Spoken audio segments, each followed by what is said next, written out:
On the morning of Sunday, December 2nd, 2018, a family in Wickford, Essex, started sending birthday messages. It was the most ordinary thing in the world. Their daughter was turning 22 on the other side of the planet. Her mother sent a message. Her brother sent messages. They called. The calls rang out. They tried again. The messages showed as delivered, but not read. Hours went by. The calls kept going unanswered, and the silence just sat there, building up the way silence does when you're waiting on someone who always picks up. This is the story of Grace Millane. It's the story of a young woman who loved her family, loved her friends, and loved the world she was just starting to see. It's a story about how she died, about the week it took to find her, and about the trial that followed. Grace Emmy Rose Millane was born on December 2nd, 1996, in Brentwood, Essex. She was the third child and only daughter of David and Gillian Millane. Her two older brothers were Michael and Declan. The Millane family was close in a real, everyday sense. Not just close in the way people say at funerals, but close in the way that actually shows up. In the constant phone calls, the holidays together, the years of ordinary life shared with someone you genuinely want around.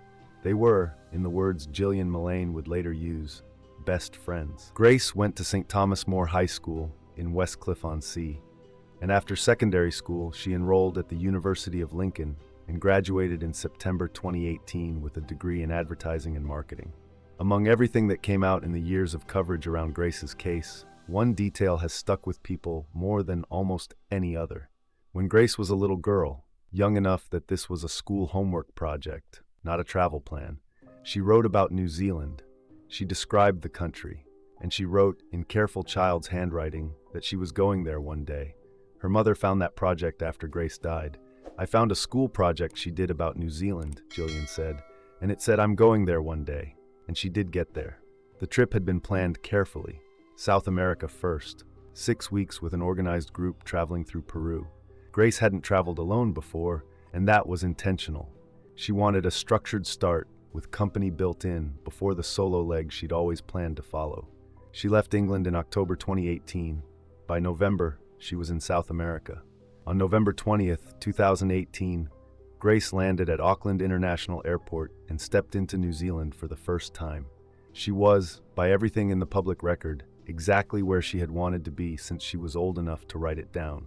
Grace checked into Base Backpackers on Queen Street, one of the most well-known stops on the New Zealand backpacker circuit.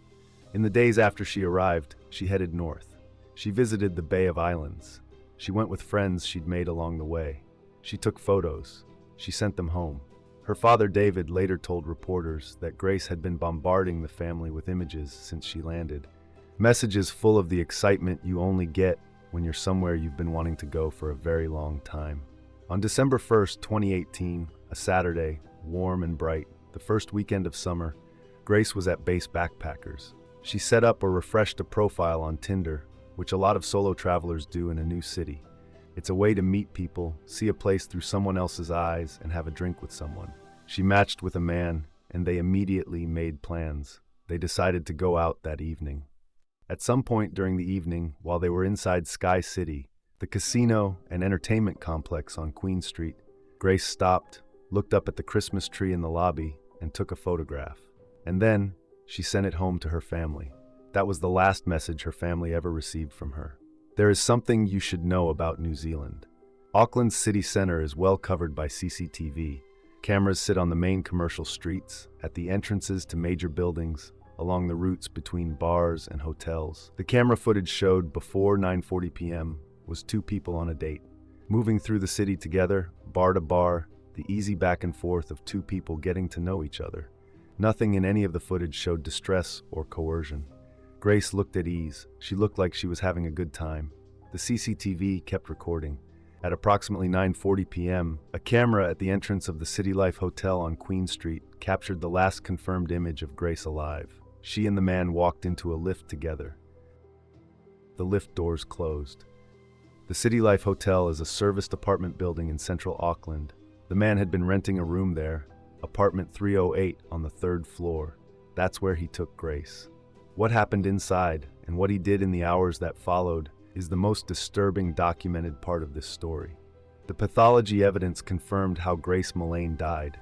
She was strangled. The pressure applied to her neck lasted between 4 and 10 minutes, a duration that expert witnesses at trial confirmed would have caused her to lose consciousness well before the end. The jury heard that whoever was strangling her kept going after she had already passed out. She had bruising consistent with restraint on her arms and chest. The man in apartment 308 did not call emergency services. He did not call police. He did not leave the building or look for help of any kind. What he did, established entirely by the digital record of his own devices, reviewed by investigators and presented in detail to the jury, was this. At around 1:30 in the morning on December 2nd, he searched Google for Waitakere Ranges. The Waitakere Ranges is a regional park roughly 12 miles west of central Auckland. Dense native bush, walking tracks, long stretches of forested land where the city drops completely away. A few minutes after that first search, he searched for hottest fire. Then he looked up pornography. Sometime later, he searched for rigor mortis. By around 6 a.m., the searches continued. Extra large bags, carpet cleaner. Later that afternoon, flesh-eating birds. Are there vultures in New Zealand? He also took multiple explicit photographs of Grace Millane's body. He took screenshots of her Instagram profile. Later, when he was taken into custody, he told police in his first account that he was in a drunken sleep until somewhere between 9 and 10 in the morning. The CCTV cameras around Auckland made that impossible to hold up. At 8:14 a.m., while he claimed to have been asleep, footage showed him inside a shop buying a suitcase. He also bought cleaning products. He got a shovel from a separate store. He hired a car. He went back to the hotel. He hired a rug doctor, carpet cleaner, and a vacuum cleaner. He returned to the room. He put Grace's body into the suitcase and left the suitcase in the room. His name was Jesse Kempson. And after what he did earlier that morning, he went on another Tinder date, a different woman, that same day. On December 3rd, 2018, Jesse Kempson loaded the suitcase into the hired car, a 2016 red Toyota Corolla, and drove west out of the Auckland along the motorway into the Waitakere Ranges. He found a spot about 10 meters from Scenic Drive, one of the park's main roads, in thick native bush.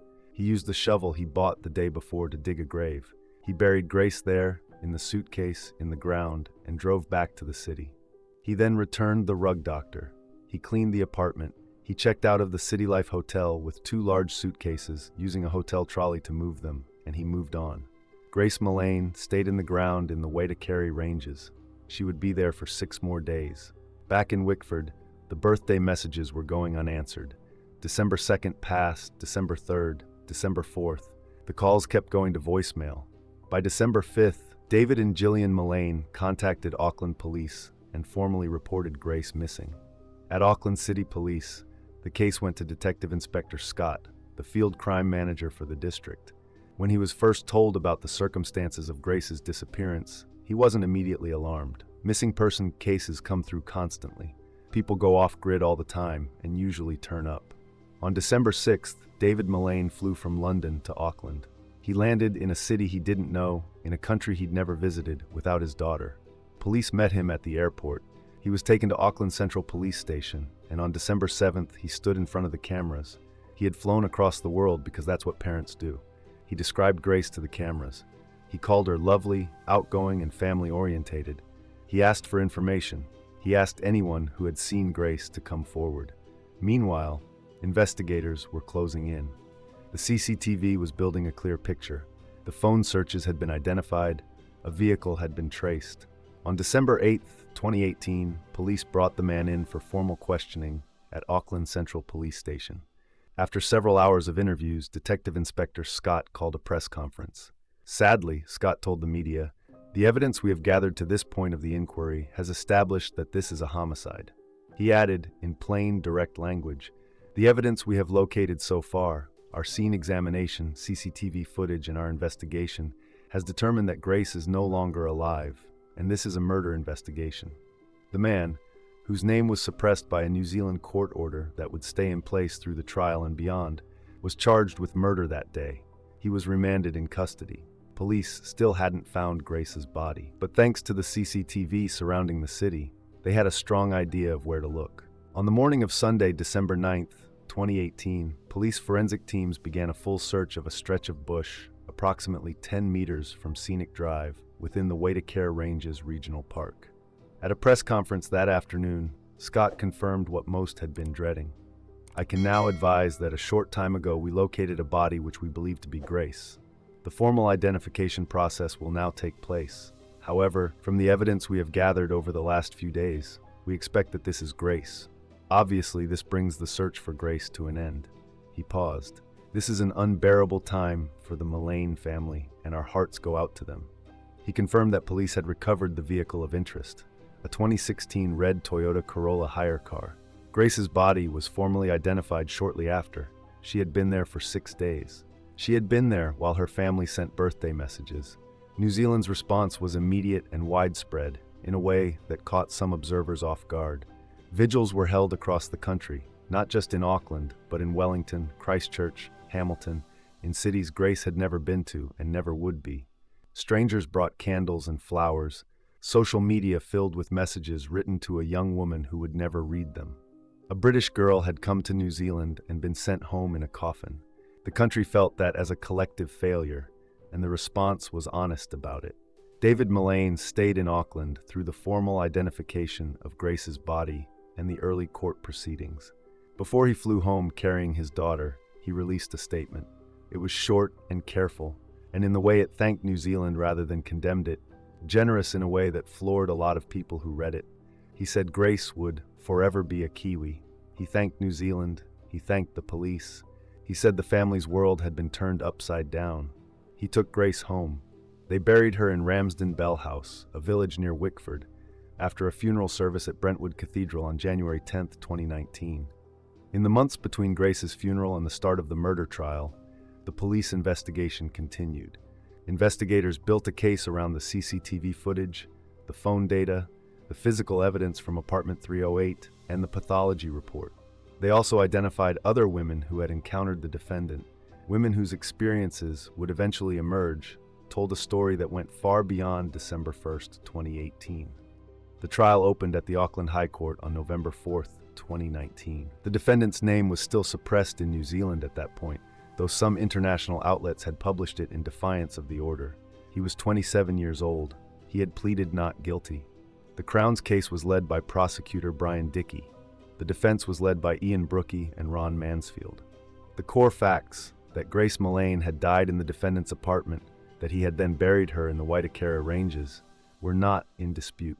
What was disputed was everything around those facts: the manner of death, his state of mind, what Grace had consented to, and what she hadn't. The defense's argument was this: Grace Millane had died during consensual sex. Specifically, the defense claimed she had asked the defendant to choke her during intercourse, framed as a recognized sexual practice, and that she died as an unintended result. He had panicked. He hadn't called for help not because he was calculating, but because he was scared. Everything that followed, the suitcase, the shovel, the burial, was, according to his legal team, a frightened man improvising desperately, not a killer covering his tracks. The Crown took that argument apart, piece by piece. The first thing they used was his own timeline. He had told police he was in a drunken sleep until 9 or 10 in the morning. CCTV footage showed him at 8:14 a.m. buying a suitcase. That lie was not subtle. He hadn't been asleep. He was seen shopping. The second was his phone. Prosecutors walked the jury through his search history in detail. At 1:30 a.m., in the very first hour after Grace died, he had searched for the Waitakere Ranges. Not an emergency number, not a hospital, the Waitakere Ranges. Minutes later, the hottest possible fire. Then rigor mortis. These were not the searches of a man in shock. They were the searches of someone working through a problem. The third was what he had done to Grace after she died. He had taken multiple explicit photographs of her body. He had taken screenshots of her Instagram. Crown prosecutor Brian Dickey told the jury this showed that the defendant was not distressed and had set about making plans to dispose of her remains. This isn't a little bit of sex gone wrong. There is powerful evidence in this case that Grace was murdered, because the person doing that must have known that they were hurting her, causing her harm, that might well cause her death, but they were reckless and carried on, and she died. This case is about being strangled to death. The fourth, and perhaps the most structurally important, was the expert evidence on strangulation. Both prosecution and defense called experts. Both sides agreed on the core facts: that it takes at least around 90 seconds of strangulation to cause unconsciousness, and that a person being strangled would lose consciousness before death. which meant the jury had to sit with this question. If Grace lost consciousness during what the defense described as a consensual act, why did the pressure on her neck continue for between 4 and 10 minutes, long past any point at which anyone present would have known she was no longer responding? Dickey put it plainly. At some time, she would have lost consciousness and turned limp and dead, and he would have continued. 3 women who had previously dated the defendant were called to give evidence. None can be named. One described a date during which she had been clear about what she didn't want. During a sexual encounter, she told the court, he sat down and put his full weight on her face. She described struggling to breathe. She was afraid. The woman he had taken on a Tinder date on December 2nd, the morning after he killed Grace, while Grace's body was still in the suitcase in his apartment, also testified. She described the moment he raised, seemingly out of nowhere, the story of a man he claimed to have heard about, someone whose girlfriend had consented to strangulation during sex, and something had gone wrong. She found it strange. She found it strange specifically because of the way he was watching her while he said it. She didn't go back to his apartment. The jury also heard that after returning from burying Grace's body in the Waitakere Ranges, Kempson had searched online for flesh-eating birds and are there vultures in New Zealand. Those searches happened on the afternoon of December 3rd. Grace had been in the ground for hours.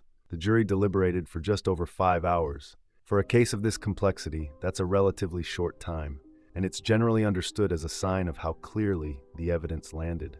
On November 22, 2019, the verdict came in. 7 women and 5 men had gone through every piece of evidence, every expert's testimony, every frame of CCTV, and every phone search, and every piece of pathology. They had heard the defense's argument about consent and panic and accident, and they had rejected it, all 12 of them, guilty of murder. The defendant showed no reaction as the verdict was read. He stood in the dock with his eyes down. He didn't speak. David and Gillian Millane were in the public gallery. They wept. Outside the court, David gave a brief statement to the cameras. He'd been in New Zealand for weeks, attending every day of the trial. He was 61 years old and visibly exhausted, and what he said was careful and measured in the way of someone running on their last reserves. It will not reduce the pain and suffering we have had to endure over the past year, he said. Grace was taken away from us in the most brutal fashion a year ago, and our lives and family have been ripped apart. Grace was our sunshine, and she will be missed forever.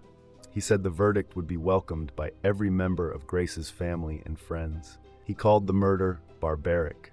The sentencing hearing took place on February 21st, 2020. Murder in New Zealand carries a mandatory life sentence, so the hearing was focused on one question: the minimum non-parole period. How many years at minimum would this man serve before becoming eligible for parole? The defense had argued for 12 years. The Crown argued for longer. Grace was vulnerable, Justice Moore said. She was a young woman in a strange country, and you were a stranger who she trusted. He said the defendant's conduct demonstrated a lack of empathy and sense of self-entitlement and objectification. The minimum non-parole period was set at 17 years, one of the longest minimums handed down in a New Zealand murder case at that time. Life imprisonment, minimum 17 years. The defense's argument for 12 had been rejected entirely. The name of Grace Millane's killer had been suppressed in New Zealand courts since December 2018, nearly 2 years before the New Zealand public was permitted to know who he was. The suppression order had been maintained in part to protect his right to fair trials in cases beyond the murder. Those cases were now resolved. In October and November of 2020, the man who had murdered Grace Millane, still legally unnamed in New Zealand at that point, faced 2 separate judge-alone trials at the Auckland High Court. The first involved a former girlfriend. The two had met on Tinder in 2016 and moved in together shortly after. The woman, who cannot be named, told the court about months of physical, sexual, emotional, and financial abuse. She described a specific incident on January 19, 2017, when he chased her through the house with a knife and held her in a chokehold. She managed to leave. In April 2017, she was granted a protection order against him. Criminal charges were not laid at that time. In December 2018, the same month Grace Millane disappeared, this woman saw a blurred image of her former partner circulating in media reports about the missing British backpacker.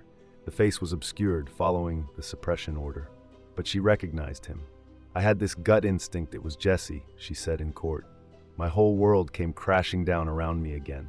The court found him guilty of 8 charges relating to the sustained abuse of this woman. He was sentenced to 7.5 years. The second case involved a young British woman who had been in New Zealand in April 2018, 8 months before Grace's murder. She had also met the defendant on Tinder. She later discovered who he was when colleagues found international media coverage naming him. He was convicted of raping her. He was sentenced to 3.5 years. Both sentences were ordered to run concurrently with his life sentence for Grace's murder. Detective Inspector Scott said it himself. If it wasn't Grace, it was going to be someone. The pattern was there. Women had survived encounters with this man. One had reported him. One had sought legal protection from him. In one case, that protection was granted and the matter went no further. In another, charges only followed after a murder made the prior assault impossible to ignore. In the years that followed, Jesse Shane Kempson kept challenging his convictions. In November 2022, his lawyers argued at the Court of Appeal that the 2 women whose evidence contributed to his sexual violence convictions had exaggerated their accounts because of the Grace Millane case. The court reserved its decision. At one of those hearings, Kempson appeared by video link and addressed the judge directly. "You have no reason to convict me," he reportedly said. "I can't wait for the Court of Appeal to overturn you, mate." The Court of Appeal did not overturn the convictions. Kempson also argued, in the context of the murder appeal, that photographing Grace's body and watching pornography in the hours after she died didn't make him a monster. That argument was rejected too. He remains in a New Zealand prison, serving a life sentence with a minimum non-parole period of 17 years. The murder conviction stands. The sexual violence convictions stand. The sentence stands. He will not be eligible for parole review until at the earliest 2037. Grace was just a girl from Wickford who wanted to see the world. She made friends wherever she went. She called her mother her best friend and meant it. She wrote a school project about New Zealand and kept the promise she made in it. That is who she was. Thanks for watching. If you're interested in real investigations, shocking cases, and justice served, please subscribe, leave a comment, and join us as we explore more true crime stories.